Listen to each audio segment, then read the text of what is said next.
The North American LCS will be franchising in 2018. That means no more relegation and a lot of structural changes to the league system.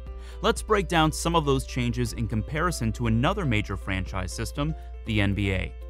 Franchise systems turn team owners into permanent partners, meaning the same teams play every season. And because nobody leaves the league, it's harder to join. In the LCS, Riot will be choosing 10 franchise teams through a strict application process. Organizations will send proposals on how they'll handle their business, from branding to salaries to general management. After that, Riot will do some snooping into their credit and financial histories. And then, this November, Riot will announce the franchise teams. In the NBA, the current team owners can vote to add a new expansion team, but this happens very rarely. More teams in the league means more competition for talent and revenue. The last team to join was the Charlotte Bobcats back in 2004. For teams already in the LCS, it'll cost $10 million to join the franchised league. New teams will have to pay Riot an extra $3 million on top of that. The cost is meant to bring in serious investors, but also to raise capital for the league. When the Charlotte Bobcats, now called the Charlotte Hornets, joined the NBA, they paid a $300 million fee. That money is split among the existing team owners to make up for the downsides to expansion. With NBA teams growing in value, the joining fee would probably be way higher today. The last NBA team to be purchased, the Hawks, went for $850 million. And for more popular teams, well, the Clippers back in 2014 were sold for $2 billion. Franchises use revenue sharing to keep mega popular teams from dominating and to help smaller teams stay competitive. The LCS will use revenue sharing to split money between Riot, the teams, and players. Both Riot and teams will contribute some money to a revenue pool from media rights, sponsors, merch sales, and team-branded digital goods. 32.5% of the total league revenue will be allocated to teams.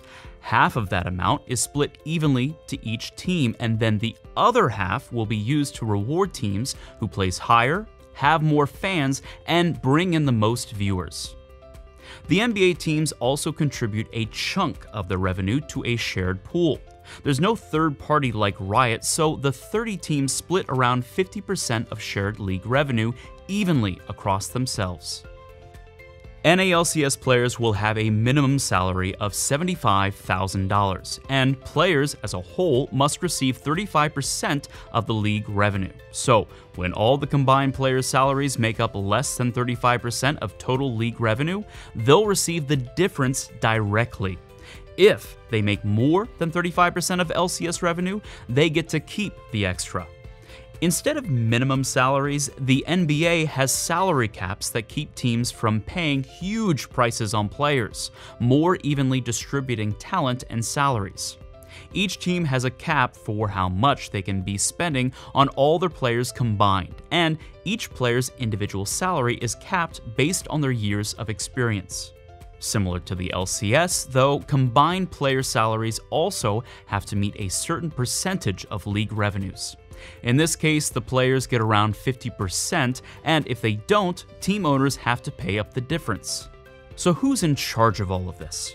Riot makes final decisions on LCS franchise rules, game rules, and more, but is planning on tri-party negotiations between them, teams, and players.